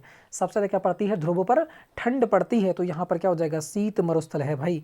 क्या है, शीत मरुस्थल हो जाता है। तो जिन लोगों का आंसर ऑप्शन नंबर सी आ रहा है भाई, बहुत ही अच्छा खेल गए हैं, ठीक है। अब धुआं उठा रखा है उन लोगों ने। तो आगे बढ़ते हैं, नेक्स्ट क्वेश्चन देखो। यहाँ पर वायुमंडल की सबसे निचली परत को क्या कहा जाता है, ये आपको बताना है, बिल्कुल। सबसे बाहर परत को बात करें तो वह हमारा कौन सा होता है, सबसे बाहर परत। जो सबसे बाहर की परत होती है वो होती है ब्रह्मंडल, है ना। और सबसे अंदर की जो परत होती है पृथ्वी हो जाइए, ठीक है। इससे 18 किलोमीटर, ठीक है, इससे 18 किलोमीटर समुद्र की बात कर रहा हूँ, समुद्र से 18 किलोमीटर, ध्रुवों से 6 किलोमीटर, ठीक है। ध्रुवों से 6 किलोमीटर और समुद्र से 18 किलोमीटर। ध्यान रखना, दोनों बता रहा हूँ मैं, ठीक है। ध्रुवों से 6 किलोमीटर और समुद्र से 18 किलोमीटर की ऊंचाई तक एक परत पाई जाती है, जिसे हम क्या कहते हैं, क्षोभ मंडल कहते हैं। तो यहाँ पर जो आंसर हो जाएगा ऑप्शन नंबर सी हो जाएगा, क्षोभ मंडल। जहाँ पर हम रहते हैं, ठीक है, बादल उड़ते हैं, सब कुछ हो जाता है। जहाँ वायुमंडल पाया जाता है, जहाँ तक वायुमंडल है वहाँ तक क्या है, क्षोभ मंडल है। सीधी बात है ये, ठीक है, बिल्कुल। तो भाई सभी लोग का आंसर राइट आ रहा है, अच्छा धुआं उठा रखा है, ठीक है। आगे बढ़ते हैं फिर नेक्स्ट क्वेश्चन की ओर। तो नेक्स्ट क्वेश्चन यहाँ पर आंसर दीजिएगा। नेक्स्ट क्वेश्चन का आंसर हमारा कौन सा जाएगा, कह रहा है भारत का सबसे ऊंचा पठार कौन सा है, तो वह कौन सा हो जाता है, ये आपको बताना है, ठीक है। भारत का सबसे ऊंचा पठार कौन सा है, तो वह आपका हो जाता है लद्दाख का पठार। तो जिन लोगों का आंसर ऑप्शन नंबर सी आ रहा है भाई, बहुत ही राइट आंसर आते हुए, ठीक है, कौन सा हो जाएगा, लद्दाख का पठार हो जाता है, ठीक है। भारत का सबसे ऊंचा पठार जो है वो हो जाता है लद्दाख का पठार, जो कितने ऊंचाई का है ये तो छोड़ो, ये तो क्वेश्चन नहीं बनता है, ठीक है, इसके बारे में मुझे भी याद नहीं है, मगर लद्दाख का पठार हो जाता। अगर यहीं यहाँ पूछ रखा है भारत का सबसे ऊंचा पठार, अगर वह पूछ लेता क्वेश्चन में विश्व का सबसे ऊंचा पठार, तब आप क्या करते, है ना, तब आप क्या करते, तो वह आपका हो जाता है पामीर का पठार, ठीक है, कौन सा होता है, पामीर का पठार आपका हो जाता है सबसे ऊंचा। तो यहाँ से क्वेश्चन बनेगा क्या, कौन सा हो जाएगा, लद्दाख का पठार आपका हो जाता है, ऑप्शन नंबर सी। बिल्कुल अच्छा खेल गए हैं सभी लोग, ठीक है। आगे बढ़ते हैं, नेक्स्ट क्वेश्चन को देखो, नेक्स्ट क्वेश्चन का आंसर हमारा कौन सा हो जाएगा, कह रहा है प्रायद्वीपीय भारत का सबसे लंबी नदी कौन सी, प्रायद्वीपीय भारत की बात कर रहा है। प्रायद्वीपीय मतलब क्या हो जाता है, दक्षिण की, है ना, दक्षिण की हो जाता है, तो दक्षिण में कौन सी है वह नदी, सबसे लंबी नदी कौन सी है, ये आपसे पूछ रखा है। तो प्रायद्वीपीय भारत की सबसे लंबी नदी, जिसे बूढ़ी गंगा भी कहा जाता है, ठीक है, तो वह आपकी कौन सी हो जाती है, गोदावरी हो जाती है, जो नासिक से निकलती है महाराष्ट्र से और कहाँ गिरती है, बंगाल की खाड़ी में जाके गिर जाती है। और सब प्रायद्वीपीय भारत के दक्षिण की सबसे लंबी नदी आपकी हो जाती है। तो जिन लोग का आंसर ऑप्शन नंबर सी आ रहा है, बहुत ही अच्छा खेल गए हैं, ठीक है। आगे बढ़ते हैं, नेक्स्ट क्वेश्चन को देखो, नेक्स्ट क्वेश्चन का आंसर हमारा कौन सा हो जाएगा, कह रहा है मातृ देवी की पूजा किस सभ्यता से संबंधित है। मैंने आपको ग्रुप डी की ओनली 3 क्लास अभी डाली हैं, ठीक है, बाकी मैं स्टार्ट करने वाला हूँ, 3 क्लास डाली हैं, बाकी मैं आपकी स्टार्ट करने वाला हूँ जल्द ही। इसमें आपके लिए मैंने पूरी सभ्यता पढ़ा रखी है, वहीं से क्वेश्चन देखो यहाँ पर बन रखा है। अगर आप वह क्लास ले लोगे, ठीक है, जो आपकी घटना चक्र की आती है, अब ग्रुप डी की मेरे पास डिप डी, एनटीपीसी और जो आपके लोको पायलट सभी के क्वेश्चन दे रखे हैं, ठीक है। कम से कम अगर आप वह बुक 1 बार से 3 बार से 4 बार पढ़ लोगे, तो एक भी क्वेश्चन आपका एक प्रकार से कह सकता हूँ बाहर नहीं जाने वाला है। सारे क्वेश्चन वहीं दे रखे हैं, कम से कम, बहुत मोटी बुक है, कई हज़ार पेज हैं उसके अंदर, ठीक है, मतलब 1000 से ऊपर पेज है उसके अंदर, बात करता हूँ तब पेज की बात कर रहा हूँ, सिर्फ 1000 से ऊपर पेज है, वह सारी आपको कराने वाला हूँ। अगर आप वह बुक पूरी कंप्लीट कर लेते हो 2 से 3 बार, 3-4 महीने में 2 से 3 बार करा दूंगा आपके लिए मैं, ठीक है, फटाफट, क्योंकि 100-150 क्वेश्चन डेली कराता हूँ, ठीक है, जल्दी मैं स्टार्ट करने वाला हूँ। 100 क्वेश्चन डेली कराता था, अभी बंद कर रखी है, थोड़ा सा प्रॉब्लम है घर पे थोड़ा, ठीक है, घर बनना है इसलिए थोड़ी सी दिक्कत आ रही है अभी, ठीक है, तो इसलिए बात कर रहा हूँ। उसके बाद में आपके लिए कंटिन्यू वीडियो आपको मिलती रहेंगी। कह रहा है मातृ देवी की पूजा किस सभ्यता से की जाती है। मातृ देवी है क्या, पहली बात, मातृ माने क्या होता है, पहली बात ये, मातृ माने क्या होता है, मातृ माने होता है मृदा, मृदा माने क्या होगी, मिट्टी, ठीक है, मृदा माने क्या हो जाती है, वह आपकी हो जाती है मिट्टी, मृदा माने हो गई मिट्टी। मातृ माने देवी, मतलब क्या हो गई, मिट्टी की देवी। तो अब आप बताइएगा, मिट्टी की देवी की पूजा कौन करता था, आर्य सभ्यता वाले करते थे, बिल्कुल नहीं। आर्य सभ्यता के लोग जो थे वो क्या करते थे, एक प्रकार से जंतु जो होते हैं, जानवर जो होते हैं, उन पर निर्भर करते थे, गायों को चराते थे, भैंसों को चराते थे, उनका दूध पीते थे, मांस खाते थे। उनका मतलब था सिर्फ किससे, जंतुओं से। तो ये तो होगा नहीं। भूमध्य सागरीय सभ्यता, अरे ये कौन सी सभ्यता है भाई, पढ़ी भी नहीं है। वैदिक सभ्यता में क्या हो जाता है, वहाँ पर माता देवी की पूजा क्यों करेंगे भाई, वैदिक क्या है, वैदिक हो जाती है परमात्मा से, एक प्रकार से क्या हो जाते हैं, अटैच हो जाते हैं, ठीक है, तो ये आपकी हो जाती है परमात्मा से, तो ये भी नहीं होगी, ये भी नहीं, ये भी नहीं। सिंधु घाटी सभ्यता किससे थे, कृषि से संबंधित हो जाते हैं, तो ऑप्शन नंबर सी यहाँ पर बिल्कुल राइट होगा। आराम से कर सकते थे, अगर आपने मेरा लेक्चर लिया होगा तो आराम से इस क्वेश्चन को सॉल्व आप कर सकते थे। तो यहाँ पर कौन सा जाएगा, सिंधु घाटी सभ्यता हो जाएगी, जिसमें क्या है, यहाँ पर देवी हैं, यहाँ पर क्या बनी हुई है, देवी हैं, उनके पेट से क्या है, उनके गर्भ से क्या है, एक वृक्ष बना हुआ है, तो उन्हें हम क्या कहते हैं, मातृ देवी कहा जाता है। तो यहाँ से क्वेश्चन इस प्रकार से बना है, ठीक है, तो बहुत ही ईजी क्वेश्चन था, आराम से कर सकते थे। अगर वह बुक 3 से 4 बार आप पढ़ लोगे तो एक भी क्वेश्चन बाहर नहीं जाएगा, इतनी 100% गारंटी के साथ मैं कह रहा हूँ। कह रहा है राजस्थान के माउंट आबू में स्थित दिलवाड़ा का जैन मंदिर किस धर्म के अनुयायियों के द्वारा निर्मित किया गया था। ये भी क्वेश्चन मैंने पढ़ा रखा है आपके लिए, ये भी क्वेश्चन मैंने आपको पढ़ा रखा है भाई, ठीक है। देखो, दिल बड़ा, अरे दिल बड़ा है तो भाई कौन सा होगा, हमारा राज्य बड़ा होगा, राज्य बड़ा तो कौन सा, राजस्थान बड़ा, ठीक है, आपको पता है क्षेत्रफल की दृष्टि में सबसे बड़ा कौन है, राजस्थान। तो उसके बाद दिल बड़ा, अब जब दिल बड़ा है तो कहाँ हो जाएगा भाई, राजस्थान। इतना तो हमें याद हो गया कि दिल बड़ा मंदिर कहाँ पे, राजस्थान में है, माउंट आबू में है, सीधी बात। अब का जैन मंदिर किस धर्म के अनुयायियों के द्वारा बनवाया गया था, यही तो आपको याद रखना है बस। तो यहाँ पर कौन सा राइट आंसर आपका हो जाता है, सभी लोग यहाँ पर आंसर देंगे। जब जैन मंदिर की बात कर रहा है तो जैनियों द्वारा ही तो बनाया गया होगा, तो बिल्कुल जिन लोगों का आंसर ऑप्शन नंबर बी आ रहा है बिल्कुल राइट आंसर हो गया, बहुत ही अच्छा खेल गए हैं। आगे बढ़ते हैं, नेक्स्ट क्वेश्चन याद रखा है, पनामा नहर किन 2 सागरों महासागरों को जोड़ती है। पनामा नहर जो है, ध्यान से इस क्वेश्चन को देख लो, पनामा नहर किन दो सागरों व महासागरों को जोड़ती है। तो यहाँ पर कौन सा बिल्कुल राइट आंसर आपका रहने वाला है। सभी लोग यहाँ पर आंसर दीजिएगा, ठीक है, बताएगा यहाँ पर आंसर कौन सा हो जाएगा। पनामा नहर किन दो सागरों को जोड़ती है, तो वो आपके हो जाते हैं कौन से, सभी लोग आंसर दीजिएगा। बिल्कुल बिल्कुल सही। तो कौन सा हो जाएगा, ये हो जाता है अटलांटिक महासागर और प्रशांत महासागर को जोड़ती है पनामा नहर। पनामा नहर और सुएज नहर बहुत ही इंपॉर्टेंट है, दोनों को याद कर लेना, ठीक है। तो यहाँ पर कौन सा हो जाता है, ये आपकी हो जाती है पनामा नहर और सुएज नहर, अटलांटिक महासागर और प्रशांत महासागर को जोड़ती है। आगे बढ़ते हैं नेक्स्ट क्वेश्चन की ओर बढ़ेगा। नेक्स्ट क्वेश्चन का आंसर हमारा कौन सा हो जाएगा, निम्नलिखित में से कौन सा बंदरगाह भारत के पश्चिमी तट से संबंधित नहीं है। भारत के पश्चिमी तट से संबंध नहीं है। भारत हमारा इस प्रकार से बंदरगाह कहाँ होगा, समुद्र की सीमा से नीचे ही तो होगा। बिल्कुल सही, इतनी हमारी सीमा है समुद्र की। तो वगैरह निम्नलिखित में से कौन सा बंदरगाह भारत के पश्चिमी तट से संबंधित नहीं है। अब पश्चिमी तट से संबंधित नहीं है, यही तो बस उनसे पूछ रखा है। तो आंसर कौन सा होगा बताइएगा। बिल्कुल आंसर कौन सा होगा, सभी लोग यहाँ पर आंसर देते हुए, मैंने आपको बता रखा है कि जो मुर्मू गांव ये भी कहाँ पड़ता है, पश्चिम में। कोच्चि भी कहाँ पड़ता है, पश्चिम में। और नाहबा सेवा भी कहाँ पड़ता है, पश्चिम में। सारे के सारे आपके पड़ जाते हैं, ठीक है। सारे के सारे कहाँ के हैं, ये पश्चिम के हैं, तमिलनाडु में स्थित है, ठीक है। कहाँ पे हैं, तमिलनाडु में स्थित है। मगर हो जाता है तूतीकोरिन, जो कहाँ पड़ता है, इस साइड में आपका पड़ जाता है, ठीक है भी, है ना। तो तूतीकोरिन जो हो जाता है ये आपका पूर्वी बंदरगाह है। बाकी सारे के सारे जो हो जाते हैं, सॉरी ये मैं भी क्या कर रहा हूँ ना, मैं भी क्या कर रहा हूँ, उल्टा लिख रहा हूँ। देखो ये सारे के सारे जो बंदरगाह हैं, ये कह रहा है तो पश्चिमी तट से संबंधित नहीं है। कौन सा, बिल्कुल सही बता रहा हूँ यार, मैं भी क्या दिमाग है ना, बिल्कुल सही, मैं भी सही बता रहा हूँ। ये भी सारे हो जाएंगे। देखो नाहबा सेवा है, वो भी कहाँ पड़ता है, पश्चिम में पड़ता है यार, है ना, पश्चिम तट से संबंधित नहीं है, ठीक है भाई, सही कर रहा हूँ, ठीक है। पश्चिम इधर है, ठीक है। पश्चिम में क्या हो जाएगा तुम्हारा, नाहबा सेवा भी इधर हो जाएगा, और जो मुर्मुगवा है वो भी इधर हो जाएगा, और कोच्चि भी कहाँ हो जाएगा, यहीं हो जाएगा। कोच्चि कहाँ है, केरल, और केरल कहाँ पड़ता है, केरल इस साइड में पड़ता है, ठीक है भाई, बिल्कुल। नाहबा सेवा कहाँ पड़ता है, महाराष्ट्र में, ये भी आपको पता है। नाहबा सेवा कहाँ पे है, महाराष्ट्र में है। कोच्चि कहाँ पे है, केरल में है। मुर्मू गोवा कहाँ पे है, ये आपके गुजरात के साइड में पड़ जाता है, ठीक है। मगर तूतीकोरिन जो हो जाता है वो तमिलनाडु में है। कहाँ पे है, ये आपके हो जाता है तमिलनाडु में। तास से तूती और तास से ही क्या हो जाता है, तमिलनाडु, क्या हो जाता है, तमिलनाडु। अब तो याद हो गए सारे के सारे।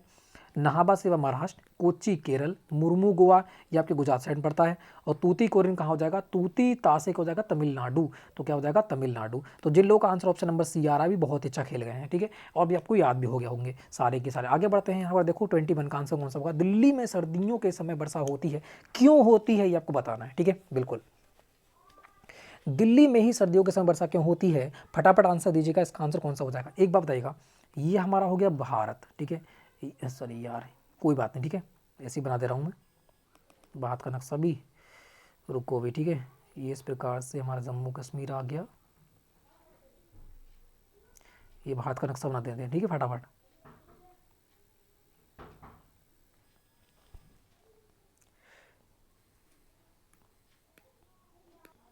हाँ थोड़ी समस्या आ गई थी, ठीक है, बाहर, कोई बात नहीं।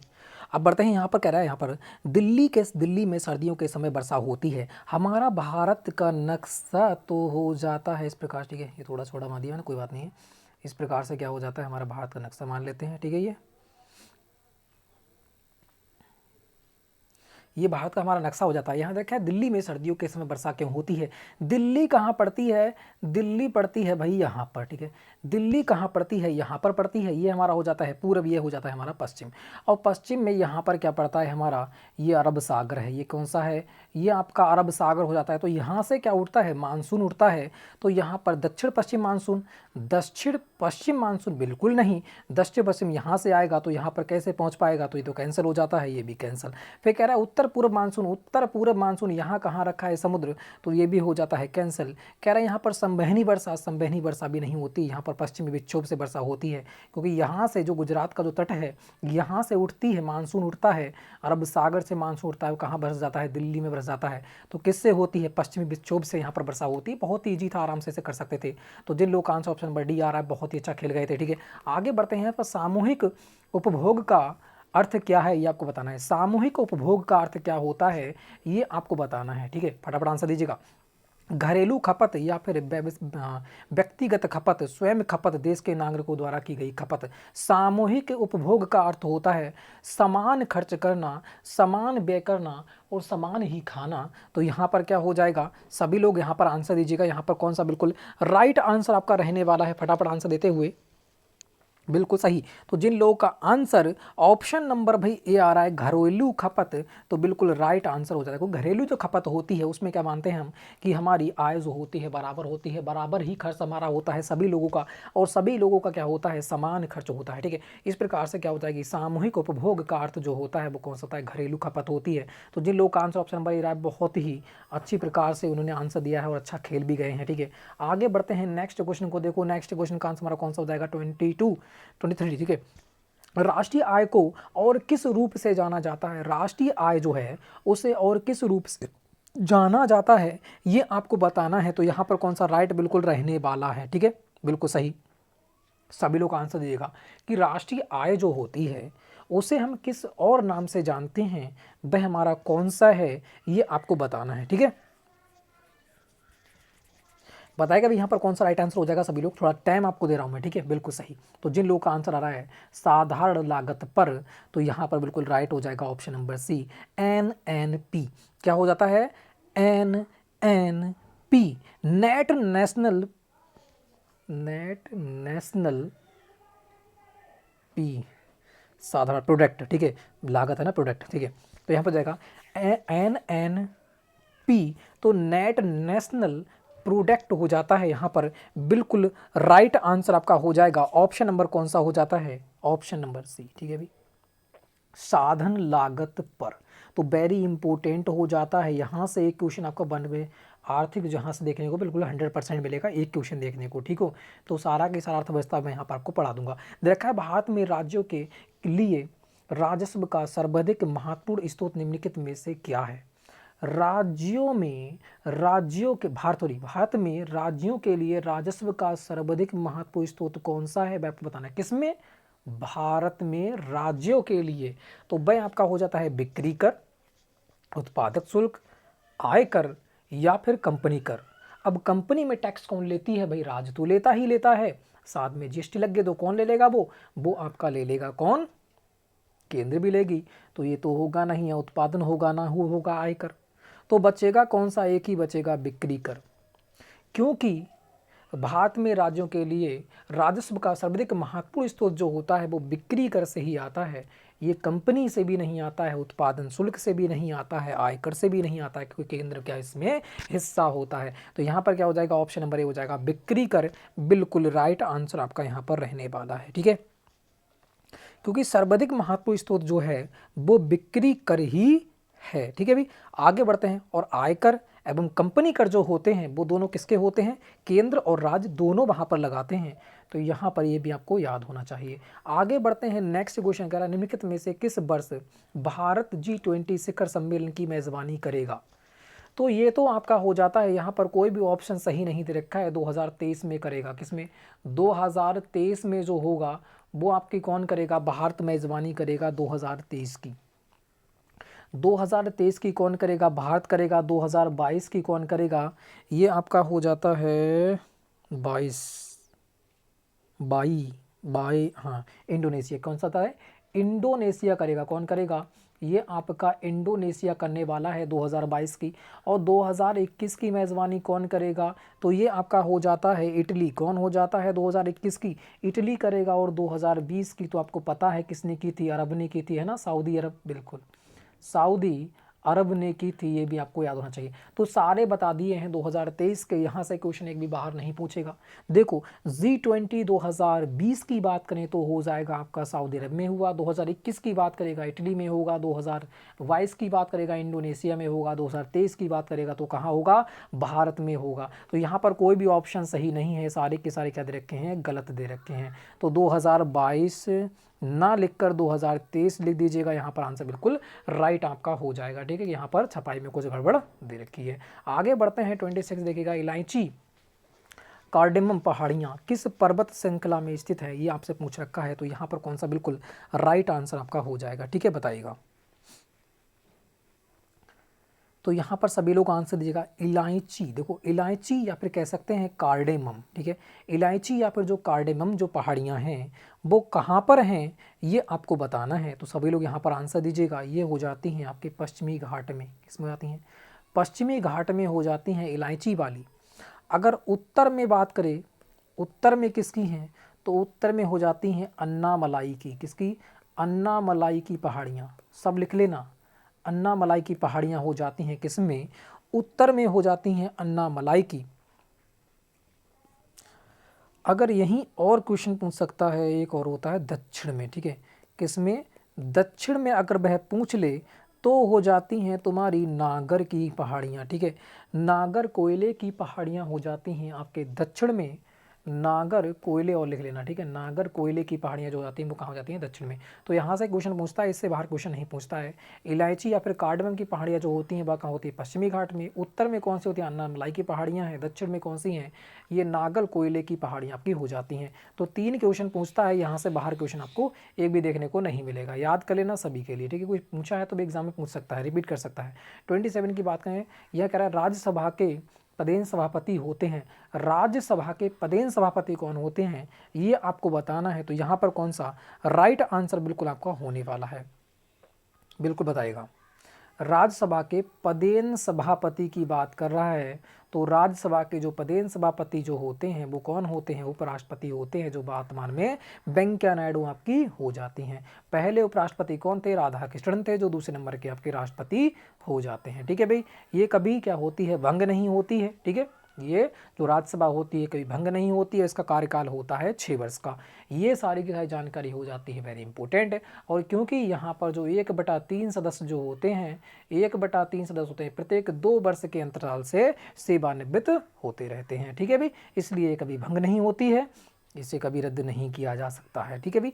आगे बढ़ते हैं, नेक्स्ट क्वेश्चन 28 का आंसर दीजिएगा। मस्तिष्क किसके साथ मिलकर केंद्रीय तंत्रिका तंत्र की स्थापना करता है? जब मस्तिष्क है वो किसके साथ मिलेगा और तंत्रिका तंत्र, केंद्रीय तंत्रिका तंत्र की स्थापना करेगा, तो वह आपकी हो जाती है रीढ़, जिसे हम क्या कहते हैं? मेरू रज्जु कहते हैं, ठीक है। जिसे कहते हैं मेरू रज्जु कहते हैं, क्योंकि वहीं से ही सारा के सारा जो हमारे शरीर का जो अटैच होता है, कहाँ से होता है? मेरू रज्जु के। जो मेरू रज्जु होता है उसमें क्या होती है हमारी, जो एक प्रकार से कह सकते हैं जो हमारा मस्तिष्क लिंक करता है, उनके लिए जो नसें वगैरह होती हैं वो कहाँ होती हैं? मेरू रज्जु में होती है। इसका कहते हैं, तो इस प्रकार से कह सकते हैं कि इसमें रीढ़ में होती है, ठीक है। तो जिन लोगों का आंसर ऑप्शन नंबर सी आ रहा है, बिल्कुल राइट आंसर आपका हो जाता है। आगे बढ़ते हैं, नेक्स्ट क्वेश्चन को देखिएगा। नेक्स्ट क्वेश्चन आंसर कौन सा हो जाएगा? यहाँ देखा रंग वर्धनता किस प्रकार का रोग है ये आपको बताना है। रंग वर्धनता जो कह सकते हैं लाल और हरा रंग जो होता है उसमें भेद विवाद ना कर सके, ठीक है। उसमें क्या होता है? भेद ना कर सके, तो वह कौन सा होता है? रंग वर्धनता। या वर्धनता का ये कह सकते हैं वर्धनता किस प्रकार का रोग है? तो यहाँ पर हो जाता है तुम्हारा आनुवांशिक रोग है, ठीक है। कैसा है? ये एक आनुवांशिक रोग है रंग वर्धनता। इसमें हरा और लाल रंग का भेद नहीं कर पाता है व्यक्ति, ठीक है। आगे बढ़ते हैं, नेक्स्ट क्वेश्चन को देखो। नेक्स्ट क्वेश्चन का आंसर हमारा कौन सा रहने वाला है? यहाँ दे रखा है चीनी यात्री फाहान किस शासन के समय भारत आया था? यहाँ दे रखा है फाहान और एक होता है तुम्हारा हैंसोंग। हैंसोंग जो आया था, जो हैंसोंग आया था, ये सारा जब मैंने पढ़ रखा है, ठीक है। 3 ही लेक्चर में सब पढ़ रखे हैं। हैंसोंग जो आया था वो आपके आया था किसके? हर्षवर्धन के शासनकाल में आया था हैंसोंग। और जो होता है फाहान, फाहान आया था चंद्रगुप्त द्वितीय, जिसे हम विक्रमादित्य भी कहते हैं। जिसे हम क्या कहते हैं? जिसे हम विक्रमादित्य भी कहते हैं। इनका नाम विक्रमादित्य भी था। चंद्रगुप्त द्वितीय का नाम ही विक्रमादित्य था, ठीक है। इसके शासनकाल में कौन आया था? चीनी यात्री फाहान आया था। ये क्यों आया था? ये बौद्धों का यहाँ पर अध्ययन करने के लिए आया था। ये बौद्धों के अध्ययन करने के लिए यहाँ पर आया था कि बौद्ध कौन थे, उन्होंने क्या क्या किया था, क्या नहीं किया था, ठीक है। उसका अध्ययन करने के लिए है भारत आया था, ठीक है भाई। आगे बढ़ते हैं नेक्स्ट क्वेश्चन की ओर। नेक्स्ट क्वेश्चन का आंसर दीजिएगा। नेक्स्ट क्वेश्चन 31 देखा, भारत के संविधान के किस अनुच्छेद के अंतर्गत सशस्त्र बलों के मौलिक अधिकार विशेष रूप से प्रतिबंध हो सकते हैं? ये आपको बताना है कौन सा बिल्कुल राइट आंसर रहने वाला है। देखो यहाँ पर ध्यान से पढ़ना, सशस्त्र बलों के मौलिक अधिकारों की यहाँ पर बात हो रही है। किसे? सशस्त्र बलों के। तो वह कौन सा हो जाता है? अनुच्छेद 33। बिल्कुल बहुत ईजी है, ठीक है। 51 तक आप याद कर लोगे तब भी बहुत क्वेश्चन फंसेगा, ठीक है। बहुत क्वेश्चन पड़ेगा 51 तक। देखो क्वेश्चन कहाँ बनता है? 10 लेवल का जो होता है उसमें 51 से ऊपर नहीं पहुंचता, राष्ट्रपति पूछ लेगा, उपराष्ट्रपति पूछ लेगा, इससे ऊपर नहीं पहुंचेगा। 100 तक के अगर तुम अनुच्छेद याद कर भी लोगे तो आपका मानना है कि 95% आपके वहीं से देखने को सारे के सारे मिल जाए, ठीक है। कुछ इंपॉर्टेंट होते हैं 8-10 वो और याद कर लेना, बस 100% आपका हो जाता है। तो सारे मैं आपको दे दूंगा, सब याद कर लेना, ठीक है, याद करवा भी दूंगा। आगे बढ़ते हैं, यहाँ पर देखा है संपत्ति के अधिकार की वर्तमान परिस्थिति क्या है। संपत्ति के अधिकार की वर्तमान परिस्थिति क्या है ये आपको बताना है। संपत्ति का अधिकार है क्या वर्तमान में, पहले क्या था, पहले एक ऐसा साधारण अधिकार था, अब जो बन गया है वैधानिक अधिकार बन गया है। कैसा, वैधानिक अधिकार, क्योंकि संपत्ति का अधिकार कैसा हो गया है, कानूनी अधिकार हो गया है, तो क्या हो जाएगा, वैधानिक अधिकार हो जाएगा, ठीक है। क्योंकि ये जो था संपत्ति का जो अधिकार था वो पहले किस में था, 31 में था, पता है आपको, है ना। अनुच्छेद किस में था, अनुच्छेद जो आपका हो जाता है 31 में बढ़ित था, पहले 31 में था। इसे क्या कर दिया, मौलिक अधिकार था पहले, ये मौलिक अधिकार से हटाकर इसे क्या कर दिया, 300 का में पहुंचा दिया, है ना, 300 का अनुच्छेद में पहुंचा दिया और इसे क्या बना दिया, कानूनी अधिकार, क्या कर दिया, कानूनी अधिकार यहाँ पर बना दिया। इसे कह सकते हैं कानूनी अधिकार या फिर वैधानिक अधिकार। तो यहाँ से क्वेश्चन बन जाता है, वेरी इंपॉर्टेंट है, और ये कौन सा हो जाता है, 44वां संविधान संशोधन 1978 आपका हो जाता है। ये भी क्या है, आपको याद होना चाहिए, कौन सा, 44वां संविधान संशोधन 1978। आगे बढ़ते हैं नेक्स्ट क्वेश्चन की ओर। नेक्स्ट क्वेश्चन आपके सामने कुछ इस प्रकार से है। नेक्स्ट क्वेश्चन को देखिए 33। यहाँ देखा है, भारत के संविधान के अंतर्गत नीति निर्देशक सिद्धांतों का मुख्य उद्देश्य है, क्या है ये आपको बताना है। भारत के संविधान के अंतर्गत जो नीति निर्देशक तत्व हैं, सिद्धांत हैं या तत्व हैं, उनका मुख्य उद्देश्य क्या था ये आपको बताना है। तो यहाँ पर कौन सा बिल्कुल राइट आंसर हो जाएगा, बहुत बार एग्जाम में पूछा हुआ क्वेश्चन हो जाता है। तो ये हो जाता है लोक कल्याणकारी राज्य की स्थापना करना। तो जिन लोगों का आंसर ऑप्शन नंबर ए आ रहा है बिल्कुल राइट आंसर हो जाएगा। नीति निर्देशक तत्व हैं, इनका मुख्य उद्देश्य क्या है, राज्य लोक कल्याणकारी राज्य की स्थापना करना। आगे बढ़ते हैं नेक्स्ट क्वेश्चन को देखो। नेक्स्ट क्वेश्चन का आंसर हमारा कौन सा हो जाएगा, 34। यहाँ देखा है, हिंद महासागर कृत्रिम रूप से किस नहर के माध्यम से भूमध्य सागर से जुड़ा है। तो यहाँ पर कौन सा बिल्कुल राइट आंसर आपका रहने वाला है, हिंद महासागर कृत्रिम रूप से किस नहर के माध्यम से भूमध्य सागर से जुड़ा हुआ है। तो वो आपकी हो जाती है कौन सी, सुएज नहर। बिल्कुल इजी क्वेश्चन है, वेरी वेरी इंपॉर्टेंट क्वेश्चन है। पनामा नहर और सुएज नहर दोनों याद कर लेना, फिर बता रहा हूँ, पनामा नहर और सुएज नहर जो है दोनों को याद कर लेना। मैं लेक्चर लेके आऊँगा अलग अलग, पनामा नहर का अलग और सुएज नहर का अलग, दोनों डाल दूंगा, याद कर लेना। एग्जाम में बहुत पूछे जाते हैं ये, ठीक है, एग्जाम में क्या है, यह बहुत पूछे जाते हैं। और पनामा नहर की स्थापना कब हुई थी, सॉरी मैं भी क्या कह रहा हूँ, सुएज नहर की स्थापना कब हुई थी, यहाँ से क्वेश्चन बनेगा तो इसे याद कर लेना। सुएज नहर की जो स्थापना हुई थी वो आपकी हो जाती है 1859 में इसकी स्थापना हुई थी। और इसका जो इंजीनियरिंग था वो कौन था इंजीनियर, ये फ्रांसिस का रहने वाला था, कौन सा, ये हो जाता है फर्डिनेंड। कौन हो जाता है, यहाँ से ही क्वेश्चन पूछेगा, ठीक है, फर्डिनेंड। अब मैंने सब बता ही दिया आपको, तो ज़रूरत क्या है, ठीक है ना। ये फ्रांस का रहने वाला था, किसका, फ्रांस का रहने वाला था फर्डिनेंड, ठीक है, फर्डिनेंड। तो बहुत ही इंपॉर्टेंट है, कब, 1859 में इसकी स्थापना हुई थी, फर्डिनेंड के द्वारा की गई थी। सुएज नहर की स्थापना, ये फ्रांस का रहने वाला था, वेरी इंपॉर्टेंट है। और पूछ सकता है, हिंद महासागर कृत्रिम रूप से माध्यम से भूमध्य सागर से जुड़ा हुआ है, ठीक है भाई। ये हिंद महासागर और भूमध्य सागर को क्या करती है, एक करती है, कौन, सुएज नहर। 1859 में इसकी स्थापना की गई थी, नहर की खुदाई की गई थी, बनाया गया था। इसका इंजीनियर कौन था, तो हो जाता है फर्डिनेंड। तो यहाँ से क्वेश्चन पूछेगा सुएज नहर से, सारे के सारे बता दिए हैं, इंपॉर्टेंट है। अब आपको क्या रह गई, पनामा नहर रह गई, पनामा नहर को वहाँ पर लिख लेना, याद कर लेना, ठीक है। आगे बढ़ते हैं नेक्स्ट क्वेश्चन को देखो, 35 रखें, गुट निरपेक्षता से तात्पर्य है। गुट निरपेक्षता से तात्पर्य क्या है ये आपको बताना है। गुट निरपेक्षता, अपनी नीति को चुनना, शक्ति पूंजी में तटस्थता करना, या पे कह रहा है विश्व में शांति और एकता बना, तृतीय विश्व युद्ध शांति होना की शक्ति होना। तो यहाँ पर कौन सा है, गुट निरपेक्षता से तात्पर्य क्या है बताइएगा।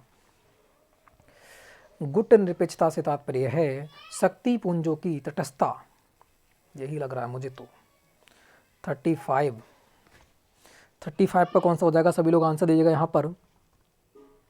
बिल्कुल सही। शक्ति पुंजों से तटस्थता, जिन लोगों का आंसर ऑप्शन नंबर बी आ रहा है बिल्कुल राइट आंसर आ रहा है, क्योंकि रूस और फ्रांस किस में आते हैं, सॉरी अमेरिका और रूस जो है ना गुटनिरपेक्ष के प्रकार से सदस्य हैं, ठीक है। वो अपना एक प्रकार से हथियार कितने बना सकते हैं, कितने बिगाड़ सकते हैं, ये होती है, ठीक, गुटनिरपेक्ष। और ये इसमें बाद में भी साइन भी किए थे। तो यहाँ पर कौन सा जाते हैं, रूस और सॉरी हाँ रूस और कौन सा हो जाता है, अमेरिका हो जाते हैं, इनमें गुटनिरपेक्षते हैं। तो गुटनिरपेक्षता तात्पर्य कौन सा हो जाएगा, शक्ति पूंजी से तटस्थता हो जाएगी। ऑप्शन नंबर कौन सा हो जाएगा, ऑप्शन नंबर बी। सभी लोगों का आंसर यहाँ पर राइट आ रहा है, जिन लोगों का आंसर ऑप्शन नंबर बी है सभी लोगों का आंसर राइट हो जाता है। आगे बढ़ते हैं, नेक्स्ट क्वेश्चन 36 को देखिएगा, भारत राष्ट्र संघ का सदस्य कब बना। बहुत ही इंपॉर्टेंट क्वेश्चन है। भारत जो था वो राष्ट्र संघ का सदस्य कब बना था, ये आपको बताना है। तो यहाँ पर कौन सा राइट हो जाएगा, बिल्कुल राइट आंसर आपका हो जाता है, ठीक है। क्योंकि देखो कब हुआ था ये, 24 अक्टूबर 1945 में इसकी स्थापना हुई थी, है ना। 24 अक्टूबर 1945 में इसकी स्थापना हुई थी, द्वितीय विश्व युद्ध समाप्त होने के बाद में, ठीक है। क्योंकि हिरोशिमा नागासाकी बम फेंका था 6 अगस्त 9 अगस्त को, वहीं पर यहाँ पर बात हो रही है। तो भारत राष्ट्र संघ का सदस्य कब बना था, कब बनेगा, 1945 में ही तो बनेगा। तो जिन लोगों का आंसर ऑप्शन नंबर ए आ रहा है बिल्कुल राइट आंसर आपका हो जाता है। आगे बढ़ते हैं, नेक्स्ट क्वेश्चन को देखो, 37 दे रखा है तुम्हारा, विश्व व्यापार संगठन का मुख्य उद्देश्य है। विश्व व्यापार संगठन का मुख्यालय कहाँ पे है, जेनेवा में है। कहाँ पर है, जेनेवा स्विट्जरलैंड। जेनेवा कहाँ पड़ता है, स्विट्जरलैंड में पड़ता है ना, स्विट्जरलैंड में आपका क्या पड़ता है, जेनेवा। जेनेवा कहाँ पड़ता है, स्विट्जरलैंड में आपका पड़ता है। विश्व व्यापार संगठन का मुख्य उद्देश्य क्या था, ये आपको यहाँ पर बताना है। तो यहाँ पर कौन सा राइट बिल्कुल रहने वाला है, सभी लोग यहाँ पर आंसर दीजिएगा। यहाँ पर व्यापार की बात हो रही है तो व्यापार तो होगा ही होगा। अब यहाँ पर सभी में दे रखा है कि विश्व व्यापार के लिए सद्भावनापूर्ण बाजार बनाना, बाजार तो बनाएगा नहीं भी, है ना, बाजार थोड़ी बनाएगा। विश्व व्यापार बढ़ावा भी नहीं देगा। विश्व व्यापार की मात्रा में वृद्धि करना और प्रतिबंधों की समाप्ति करना बिल्कुल राइट हो जाता है। विश्व व्यापार की मात्रा में वृद्धि करना मतलब विश्व व्यापार जो हो सबसे ज़्यादा हो, एक देश से दूसरे देश में क्या हो, कंट्री के अनुसार भेजा जाए माल, और प्रतिबंधों पर समाप्ति करना, जो देश प्रतिबंध लगाते हैं उनको सब हटाना, ठीक है, जो कि आराम से लोग एक देश से दूसरे व्यापार कर सकें। तो जिन लोगों का आंसर ऑप्शन नंबर सी आ रहा है बिल्कुल राइट आंसर आपका हो जाता है। आगे बढ़ते हैं, नेक्स्ट क्वेश्चन को देखो, 38 यहाँ पर दे रखा है कि निम्नलिखित में से कौन सा पुरस्कार खेल क्षेत्र में प्रशिक्षण के लिए प्रदान किया जाता है। अगर बात करता है यहाँ पर प्रशिक्षण मतलब क्या हो जाता है, फिर कोच को ही तो दिया जाएगा। किसको दिया जाएगा, कोच को ही तो दिया जाएगा। कोच को दिया जाता है मतलब द्रोणाचार्य पुरस्कार आपका हो जाता है। कौन सा, द्रोणाचार्य पुरस्कार हो जाता है। तो जिन लोग का आंसर ऑप्शन नंबर बी आ रहा है बिल्कुल राइट आंसर, क्योंकि अर्जुन पुरस्कार जो होते हैं वो सराहनीय खिलाड़ी को दिया जाता है। किसके, सराहनीय जो खिलाड़ी होते हैं, सराहनीय जो खिलाड़ी होते हैं उनके लिए क्या दिया जाता है, अर्जुन पुरस्कार दिया जाता है। क्योंकि यहाँ पर कोच की बात हो रही है तो यहाँ पर कोच बिल्कुल राइट आंसर आपका हो जाता है। आगे बढ़ते हैं, नेक्स्ट क्वेश्चन 39 देखो, अर्थशास्त्र का नोबेल पुरस्कार किसके द्वारा दिया जाना आरंभ हुआ था। अर्थशास्त्र का जो नोबेल पुरस्कार है वो किसके द्वारा दिया जाना प्रदान हुआ था, ये आपको यहाँ पर बताना है। तो सबसे पहले भारत की बात करें, किसको दिया गया था, अमर्त्य सेन को दिया गया था अर्थशास्त्र के अंतर्गत भारत में। अब यहाँ पर पूछ रखा है नोबेल पुरस्कार स्टार्ट कब हुए थे, 1901 में नोबेल पुरस्कार स्टार्ट हुए थे। सबसे पहले भारत में किसे मिला था, टैगोर जी को मिला था, है ना। कब मिला था, ये 1917 में दिया गया था सबसे पहले टैगोर जी के लिए। 1917 में दिया गया था, 1919 में दिया गया था। अरे ये कंफ्यूजिंग हो रही है फिर से, 1913 में दिया गया था, सॉरी 1913 में दिया गया था। किसे दिया गया था, ये आपके हो जाते हैं टैगोर जी के लिए। किसे मिला था, गीतांजलि के लिए दिया गया था। किसके लिए दिया गया था, गीतांजलि के लिए, इनके लिए दिया गया था, ठीक है। 1913 में गीतांजलि को दिया गया था। ये कब दिए जाते हैं, तो 10 दिसंबर को दिए जाते हैं, मानव अधिकार दिवस में, ठीक है। मानव अधिकार दिवस जो दिन होता है उसी दिन दिए जाते हैं। ये वेरी वेरी इंपॉर्टेंट आपके हो जाते हैं, ठीक है भाई। आगे बढ़ते हैं, तो यहाँ पर कौन सा राइट हो जाएगा, तो ये हो जाता है तुम्हारा कौन सा बिल्कुल राइट, अर्थशास्त्र का नोबेल पुरस्कार किसके द्वारा दिया जाता है, तो वो हो जाते हैं तुम्हारे स्वीडिश सेंट्रल बैंक, नहीं नोबेल कमेटी या फिर विश्व बैंक। कौन सा राइट होगा यहाँ पर, कौन सा राइट हो जाएगा, तो स्वीडिश सेंट्रल बैंक यहाँ पर बिल्कुल राइट आंसर आपका रहने वाला है। तो जिन लोगों का आंसर ऑप्शन नंबर बी आ रहा है स्वीडिश सेंट्रल बैंक बिल्कुल राइट आंसर आपका हो जाता है। आगे बढ़ते हैं, नेक्स्ट क्वेश्चन को देखो, नेक्स्ट क्वेश्चन का आंसर कौन सा जाएगा, special on the tiger, sorry spell on the tiger पुस्तक के लेखक कौन है, ये आपको यहाँ पर बताना है, ठीक है।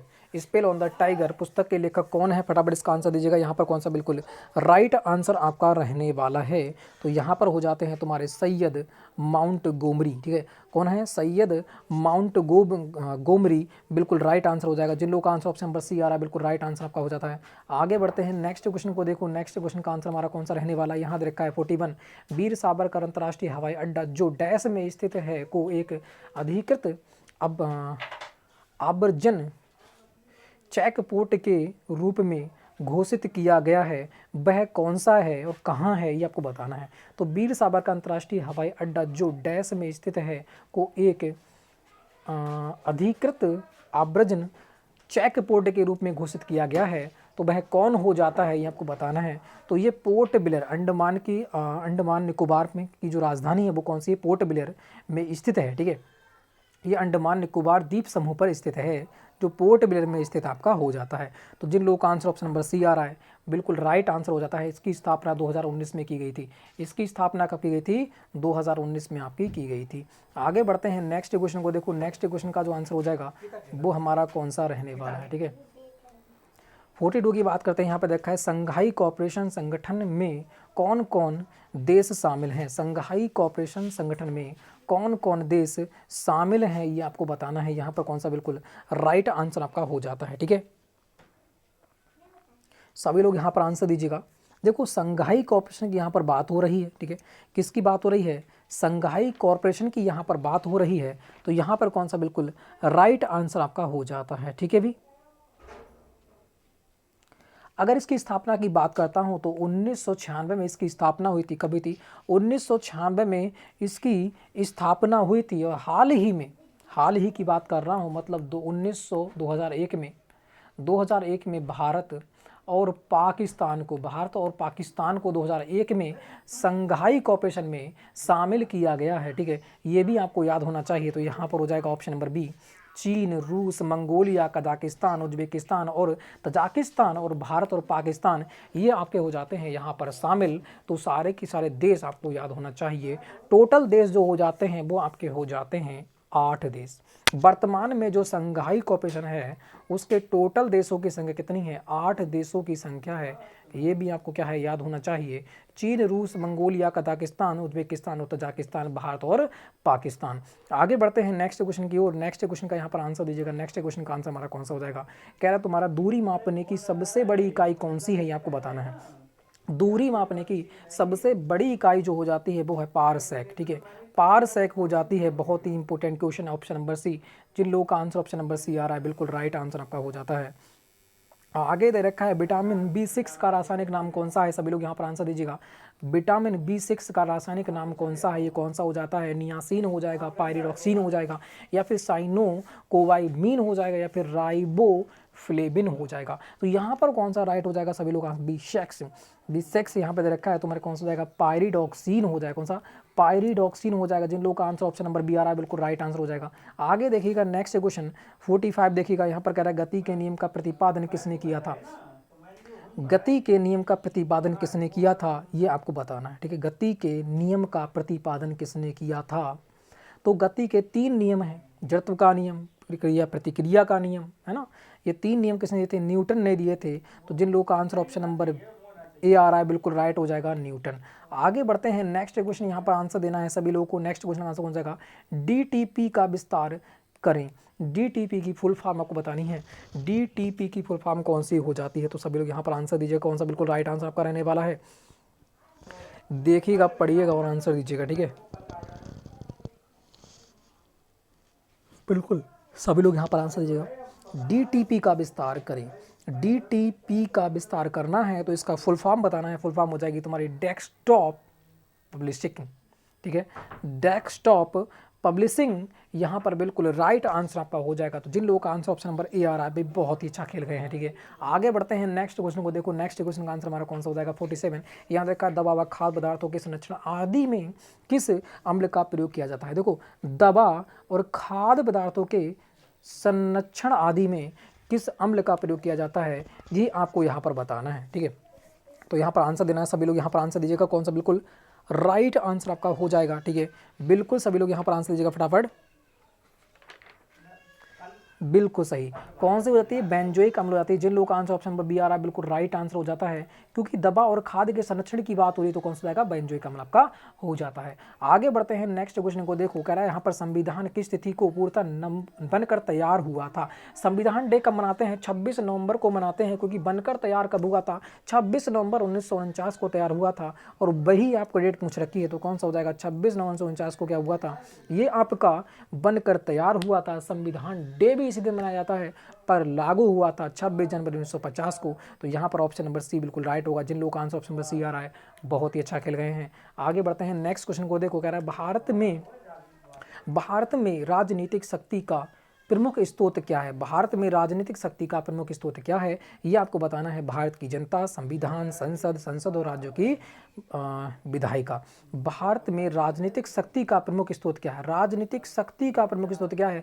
हमारी प्रस्तावना में ही दे रखा है, हम भारत के लोग, मतलब क्या हो जाएगी? भारत की जनता। तो जिन लोगों का आंसर ऑप्शन नंबर ए आ रहा है बिल्कुल राइट हो जाएगा, भारत की जनता, क्योंकि हमारी प्रस्तावना जो हमारी प्रस्तावना है उसमें ही पहले ही पेज पे आपको दे रखा है कि हम भारत के लोग, मतलब भारत की जनता। यहाँ पर बिल्कुल राइट आंसर आपका रहने वाला। लास्ट क्वेश्चन आपका हो जाता है 50 क्वेश्चन, कह रहा है शिक्षा शब्द किससे संबंधित है? आपको बताना है शिक्षा शब्द जो है वह किससे संबंधित है, ये आपको आंसर देना है। यहाँ पर कौन सा बिल्कुल राइट हो जाएगा? संघ सूची, राज्य सूची, समवर्ती सूची, यहाँ पर आता है तुम्हारा अवशिष्ट विषय। बहुत ही इंपॉर्टेंट क्वेश्चन बनेगा भी यहाँ से। शिक्षा आप जानते हो कौन बनाती है? केंद्रीय बनाती है और राज्य बनाती है, तो ये दोनों का विषय है, तो बन कौन सी आती है? समवर्ती सूची का विषय। ठीक है, तो जिन लोगों का आंसर ऑप्शन नंबर सी आ रहा है बिल्कुल राइट आंसर हो जाता है। ये हम संविधान में सारा की सारा देख लेंगे, ठीक है, क्योंकि वहीं से क्वेश्चन बनते हैं। संविधान से आपके 4 से 5 क्वेश्चन देखने को मिलेंगे संविधान से डायरेक्ट है। ठीक है, तो संविधान बहुत ही एक प्रकार से अच्छी भूमिका निभाता है आपके एग्जाम में, तो संविधान को बहुत ही डीपली पढ़ेंगे और बहुत ही अच्छी प्रकार से पढ़ेंगे। ठीक है भी, तो फ्रेंड्स यहाँ पर लाइक करना है, वीडियो को शेयर करना है, चैनल को क्या कर देना है? सब्सक्राइब कर लेना है। ठीक है, क्योंकि आपके यहाँ पे 50 के 50 क्वेश्चन क्या होते हैं? कंप्लीट होते हैं। अगर आपको 15 प्रैक्टिस सेट वाली जो बुक मैंने दिखाई थी शुरू नंबर, ठीक है, अगर ये बुक आपको चाहिए तो बिल्कुल आप परचेस करके ओनली 25 रुपये में खरीद सकते हैं। 222 रुपये की बुक है, इस पर रेट पड़ा हुआ है 222 रुपये, मगर मैं आपको ओनली साइट का खर्चा ले रहा हूँ। कितना रुपए है? ओनली 25 रुपये। आप बिल्कुल फ्री में पढ़िएगा मेरे साथ। ठीक है, सारी बुकें आपको ये पहुँचा दूंगा मैं। आराम से पढ़ो, आराम से डाउनलोड करो, धुआंधार पढ़ो। ठीक है भी, और मैं आपको पढ़ा भी रहा हूँ साथ में। ठीक है, तो फ्रेंड्स वीडियो चाहिए तो लाइक कीजिएगा, शेयर कीजिएगा, चैनल को करना है सब्सक्राइब। तो फ्रेंड जय हिंद, जय भारत।